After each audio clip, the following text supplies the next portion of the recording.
there was no chance I was going to be able to go in the next day and practice, much less do the conditioning test. As a young guy who's just coming in and feeling like I got something to prove and just being unable to prove it, it was wearing on me, man, and it was a really stressful time. If you come back to training camp and you don't pass this conditioning test, if you're a rookie, you could kiss your dreams goodbye. It was a sickening feeling because I was this close to my dream. This is a high quality quickie, yeah. By Scar TV.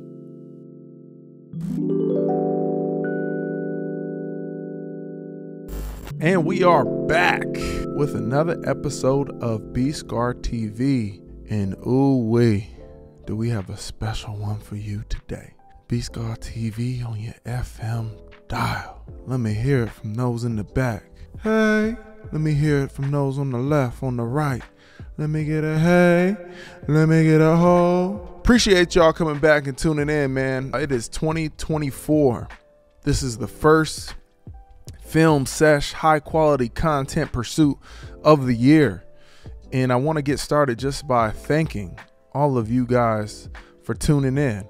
Whether you're a B-Scar TV OG or you just started tuning in and you're a recent subscriber, you're a recent listener, downloader, man, I appreciate all of you guys. 2023 was an incredible year for B-Scar TV, a year of a lot of growth, of a lot of really just leaning into the craft, some high quality conversations. You know what the deal is. 2024 will bring more of that. To get started, man, I got a story for y'all, and it's actually a story of one of the toughest times of my life. I'm talking stressful. But first I gotta bring it back. I gotta take it back. And you know what? Actually, because we have so many new subscribers, so many new high quality content pursuers, I think maybe it makes sense just to give a brief introduction of who I am, where I come from. My name is Scarlett.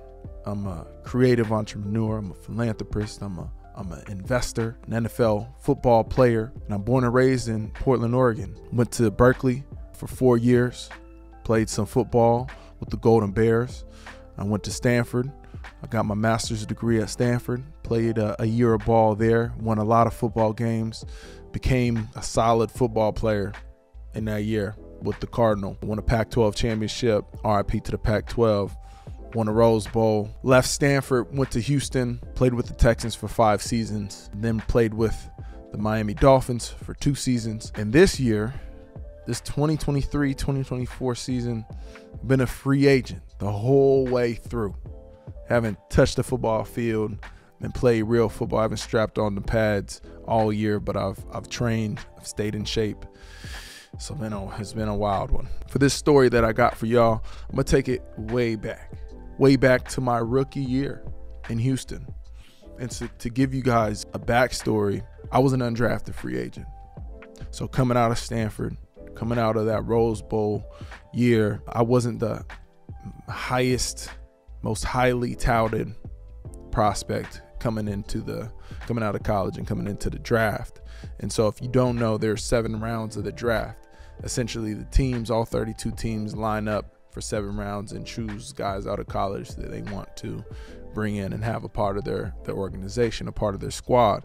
And so the first round guys are the most highly touted of the whole pool, and then all the way down through the 7th round. And the last pick of the draft is actually called Mr. Irrelevant, which was actually Brock Purdy was been balling. To kind of paint the picture of what the draft is basically who you want the most to who you want the least. And then everybody after that is just kind of bodies. They're just filling in. They were the leftovers. You know what I mean? There's a guy stashed in the fridge for the next day when you need a snack or something. And so that's what I was. That's what I was coming out of Stanford. So I didn't go to the combine. I didn't have agents reaching out to me competing for my representation. I actually had to reach out to agents and call them to get them to represent me. I didn't go to any all-star games, but I had an opportunity after the draft. The Houston Texans told me that, I'd have a chance to compete, that I could come into Houston, and they had a principle, a philosophy that the best players will play. Doesn't matter where guys were drafted, the best players will play. And they had a history Coach Coach O'Brien, had a history of playing undrafted guys. And Mike Vrabel was the linebacker coach at the time, told me that I had a shot, had a real shot. And I just, if I balled, I had a chance. So I was like, okay, bet. I showed up to rookie minicamp, which is the first kind of like touch point with teams. I did well at rookie minicamp. It was interesting because I was still in school at Stanford. I was still pursuing my master's degree. And I was lucky enough that Coach O'Brien, he's an Ivy League guy, went to Brown, respects the intellectuality of players and what I was trying to pursue. So he was like, you can go back and finish your degree, no harm, no foul. And it was also supported by Coach Vrabel, who, when I went back to school, I was calling back and forth and hollering at Vrabes about the playbook, and I was watching film, and I was staying brushed up while I was taking classes so I could finish. And the whole plan was that I would come out after school had basically finished up more or less. I'd come back to OTAs, which is the off-season practices, and I would finish the last 2 weeks of OTAs, and then I'd catch veteran minicamp in early June-ish. So plan, went all according to plan. Showed back up to Houston for OTAs and did my thing, man. I was doing my thing. I wasn't getting many reps. I remember because when you're an undrafted free agent, you're immediately a third string, fourth string type guy. So I was getting a real competitive reps at practice. I was probably getting like 6 reps a day, basically like 2 blocks of 3 plays in the team periods. And so my whole thing was, once I kind of caught the rhythm, I'm like, okay, I see how this is going. It was like, 1, make 0 mistakes. And then number 2, just make 1 play a day. 1 play a day will keep the Grim Reaper away.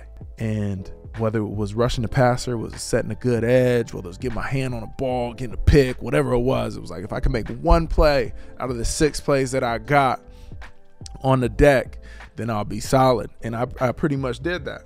And veteran minicamp came and went, and everything went fine. So I left camp feeling good.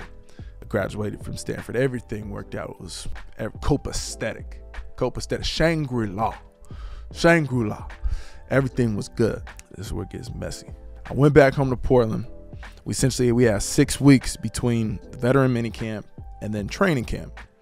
And training camp is essentially you show up, you begin practices, real practices, you get padded up, and then that bridges into the regular season. And then, so essentially from training camp on, you're there. If you make the team, you're there for 5-6 months, whatever it is. But you have a little 6-week window where you can do whatever you want. So for me, I'm like, shit, man, I'm pursuing my dream. I'm this close. So I'm coming back to Portland with one thing on my mind. Let's get right. Let's go. So I was training my ass off. I was running double days. I was running triple days. I was wake up in the morning, get a lift, come back home, chill, go get some field work, come back home, go out to Vancouver, train with my guy Ryan Paul out there. I was all over the place, man. I had no structure. I was just a kid that was just chasing the dream. Before I left veteran minicamp, the strength coach, Coach Fitz is a nut. Funny dude, cool dude, but he's a nut. He gave the whole team, gave us a preview of what the conditioning test is. That was gonna be. We'd come back for training camp, and he gassed it. He's like, yo, if you come back to training camp and you don't pass this conditioning test, if you're a rookie, you could kiss your dreams goodbye. You have no shot. If you're an undrafted rookie, I don't know why you even here if you can't pass a conditioning test. So he laid it out for us. I think for my position group, the test was 20 50-yard sprints, each under 6 seconds. And then you had like a 40-second rest or something like that. And then in between, you had basically blocks of 10. And then in between, you maybe had a 2-minute like halftime. And so for me, like, conditioning has never been an issue. I've always been a pretty fit guy. My dad ran track, so I've always been running. I like running. I enjoy it. So it wasn't really, I wasn't tripping off of it. But it was in the back of my mind. It's like, all right, if there's one thing I do over this break is get right for this condo test. I'm gonna pass this. So as we're getting towards the end of my 6 weeks back home and I'm grinding, whatever, I'm starting to do some dry runs of the conditioning test. And I'll never forget it. It was a day we were like a week out from training camp, from report date. We're like a week out. And me and my pops pull up to Roosevelt High School in North Portland, my neighborhood school. And I get all warmed up and, like I said, been grinding. Recovery, rest days, what is that? Not touching those. Not touching those. We show up to Roosevelt, I get all warmed up, I start going through the conditioning test. I got the stopwatch in my hand. I'm making sure I'm well under six seconds. So I'm busting through there. So for 6 seconds, 50 yards, like for a guy like me, I'm just not a full sprint, but I'm probably 85, 90% going. So I'm going. We get to rep 17, 18, something like that. I get off the line. And I'm fatigued at this point. Like I'm getting towards the end. Monkey's on the back a little bit. I'm strength. It's straight willpower. Hamstring. Pop. Feel a little grab in my hammy. If you've had a hammy before, you know that feeling. It's unmistakable feeling of when that hammy just grabs your ass. Especially it was right in the belly of it too. I know exactly what it was. I fell to the turf, fell to my knees, and it wasn't like a pool where like I couldn't walk, but it was enough where I was like, I sat down on the turf and I was feeling it out. Pops came over. I said, "What's going on?" I think I felt something in my hammy. I think I felt my hammy go. I said, "Damn." It was ugly. I was stressed. I was distraught. We got a week to report to training camp. I'm an undrafted rookie and potentially gonna have to show up to training camp with a hurt hamstring. It was a sickening feeling because I was this close to my dream of playing in the NFL. I was this close. Everything leading up to this point, Rose Bowl, undrafted, rookie minicamp, OTAs, veteran minicamp, everything's just been clicking. It's been clicking. Then this happens. So, man, for the rest of the week, I'm icing up, I'm heat packing, I'm contrasting, I'm giving everything I got. It's getting rubbed on the daily, everything I got. I show up to Houston. I fly in, get picked up, go to the hotel, check into the hotel, put my bags in my room, and immediately find a public field. This is only my second time to Houston, so I'm catching an Uber to I don't know wherever this public field is. I'm just hoping that a gate is unlocked because I had to get on the field and see if I could go. It'd been a week since I really had moved around. So I show up to the field, I ease into things, put on my cleats, ease into things. I'm skipping, I'm kind of jogging around, testing it out. Because again, I haven't moved really since it got injured. Do my first couple low, keep them low, keep the knees low. Then I start progressing into it. And I hit that back leg, drive it through, bring it over. My shit grabbed me bad. I said, oof, goodness. There was no chance I was going to be able to go in the next day and practice, much less do the conditioning test. So I get back to the hotel, and one of the most stressful times of my life, and just remembering, I called my agent and told him where I was at. It's like, hey man, hamstrings messed up. I don't think I can go tomorrow. There's no shot. He's like, you sure? You sure? Nah, yeah, it's bad. He said, all right, well, you gotta stay. We gotta get you healthy. We gotta stay healthy. So call your coach. Let him know. Be straight up. It's like, all right. So I call my dad. Call Pops. It's like, hey, hammies, it's still hurting. And, he's asking me too. He's like, yeah, see how it feels, this and that. And I tell him, he's like, all right, well, it is what it is. Give your coach a call. Tell him what's going on. We're here now. It's like, all right. And I called Coach Vrabel. And, Vrabel said, Coach, my hamstring is messing with me. And I remember it being a relieving conversation because immediately he shifts. He's like, okay, got it. Well, the number one priority is for you to get healthy and get on the field so you can perform. Let's get you healthy. And when he said that, then he was like, come into the training room tomorrow and give the trainer a call. Send me your number. Give the trainer a call. We'll figure it out. From there, the trainer gave Cap a call, and he had me come in next morning, 6 a.m. and get started with my treatment. But what now is on my mind is like, you got to get healthy so you can perform. Like, we're looking forward now. And I was, that phone call kind of gave me the permission, almost gave me permission to, like, let's look forward, man. Forget the other stuff. Let's get right. Show up to treatment, and first, really like 3 weeks training camp. It was all treatment. It's a tough place to be, man. A tough place to be for anybody who has played in the NFL. You know that being hurt is one of the worst things to be. In the locker room, in the meeting room, on a practice field, whatever.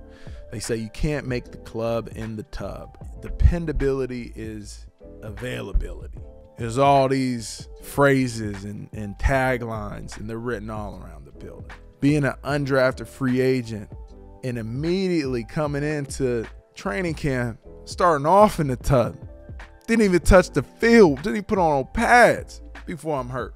It's a bad feeling, bad luck. And I'm going through, I'm doing my treatment, and I'm out at practice just on the sideline. Maybe I'm doing a little bit of running or strength stuff, but I'm mostly just watching, no pads on. And Houston in July, August, crazy hot. You got pads on. It's a grind. It's an absolute grind. And we practice outside most of the time. And so I'm on the sideline. I'm a rookie. Have no pelts on the wall. I've done no work. And I'm watching veterans put in some hard work. And I'm starting to I felt like I was being perceived as being soft. And a couple dudes were like, yo, bro, get back. You know what I mean? They were like, I could tell like guys sick of me watching. They didn't know what I could do. They had no respect for who I was, what I did. I haven't proven anything. And then also the coaches too. It's like, they walking through the training room and they seeing me laid up. It just looked like a kid that's taking advantage of the moment and just being there. And these are also just like things in my mind, these stressors. And I'm thinking like, I don't like how people are perceiving me, or I'm thinking that they're perceiving me a certain way, which some of that was probably true. But also some of that is like, being hurt is part of the game, and these coaches have seen many players hurt. These players have seen many teammates hurt, etc. And it's just a part of it. But as a young guy who's just coming in and feeling like I got something to prove and just being unable to prove it, it was wearing on me, man. And it was a really stressful time. It was really hard for me. I remember one ride in the elevator at the team hotel asked me like, "Hey, how's your hamstring feeling, man? How are you feeling? Like, you think you're gonna be able to get back soon?" I'm like, yeah, there's a few people on there. I'm like, yeah, man, I hope so. Like, it's feeling good. Like, I think I'm gonna be able to get back soon. And like, it's like, man, this shit sucks. Like, I hate it. And I kind of just expressed like stress I was feeling. And there was a cat on that elevator with me. I'll never forget it. His name was Lonnie Ballantyne. He's my guy, Lonnie. He's a good dude. We got to know each other after a couple of years. This is the first time I really spoken to him. And he had dealt with some injuries himself through his career. He looked at me and he was like, hey, man, he's like, do what's best for you. He said, fuck all this shit these coaches talking about. Fuck what these other guys talking about. Do what's best for you, because this is a business. And you got to be able to perform. If you're hurt, you can't perform. So get right. Man, I remember it put me at ease. It gave me this insight, because what his point is that if I would have come back and I re-injured my hamstring, done. Right there on the spot. Probably would have settled, give him an injury settlement 3 weeks, and I'm done. If I would have come back and performed half-ass, not been my full self, cut, done. Career probably not over, but my time in Houston, over. All that matters is when you come back and touch the field. If you ball, then people forget about this time. The next conversation that I had as I was getting closer, just to add a little bit of stress on top of it, I was going into the team meeting room and we're getting ready for a squad meeting. Before every squad meeting, Coach O'Brien, head coach, he would be sitting next to the front door to the entrance to the meeting room. He'd be leaning up on the garbage can. Coach OB is an intimidating guy, especially as a rookie. After a bad game, you don't want to see his eyes when you're walking in that team meeting room. So for me, a guy that's been hurt, ain't shown nothing, I'm walking in, I'm trying to put the hood on, not make eye contact. But he catches me one day and he calls me over. He's like, hey, Scarlett, come here. So I walk over to him. How you feeling? You coming along? When do you think you're gonna be back? Coach, I'm feeling good. I think I'll be able to come back soon. He said, well, good. The only reason that you're here, you kind of showed us something in OTAs, in minicamp. You showed us something. We got to see it. I'm standing there shook. Yes, coach, I'll be back soon. Head coach now is, it's a discussion. Like I gotta get back out there. and I'm doing all I can, right? But again, I'm waiting. I want to make sure my shit's good. So what happens is first preseason game comes and goes. I'm not able to participate in that. Wasn't quite ready. Going into the second week of the preseason games, I get out to practice. We got the Saints. They come to town, practice against the Saints, have some good practices. I'm getting my feet up underneath me, minimal mental mistakes, really no like crazy lapses. Get into the game against the Saints, have a decent game. It's okay. I play a quarter or two. I don't play a ton, but I get some snaps. Preseason game number 3 rolls around. We got the Cardinals coming to town. And at that time, I was starting to get my legs up underneath me.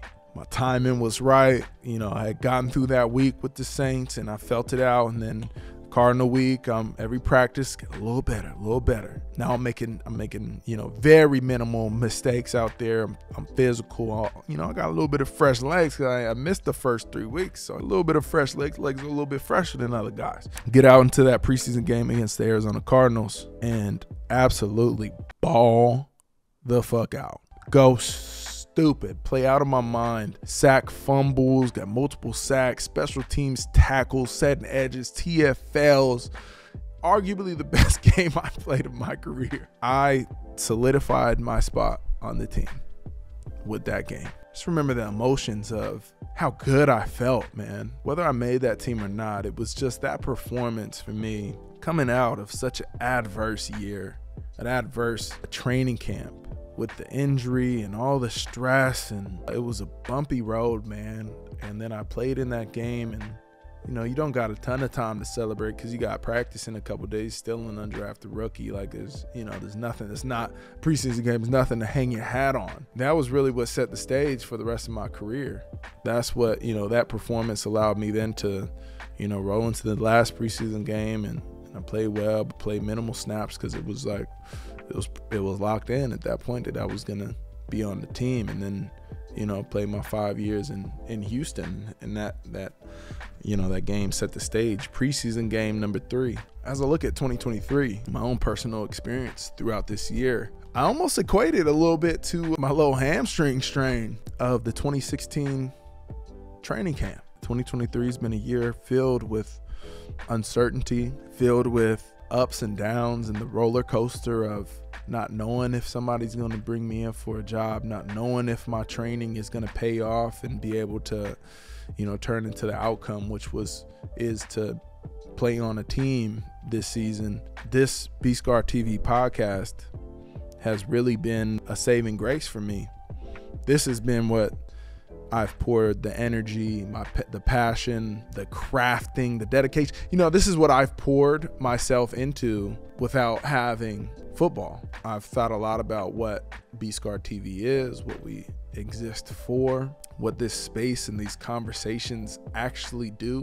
What are we actually doing? What is our purpose? And for me, it's all about serving inspiration. Every conversation that I have, selfishly, man, I have because with these folks that like inspire the hell out of me and how I live my life and how I go about my daily habits and chase my goals. And whether I'm talking to a starting quarterback, a film director, whether I'm talking to a venture capital investor, whether we're talking to an NFL, an NBA point guard, it doesn't matter, man. I pull inspiration from all of these folks that I'm having conversations with, and that is what is the through line, right? It's the inspiration for lifestyle innovation through high quality conversation.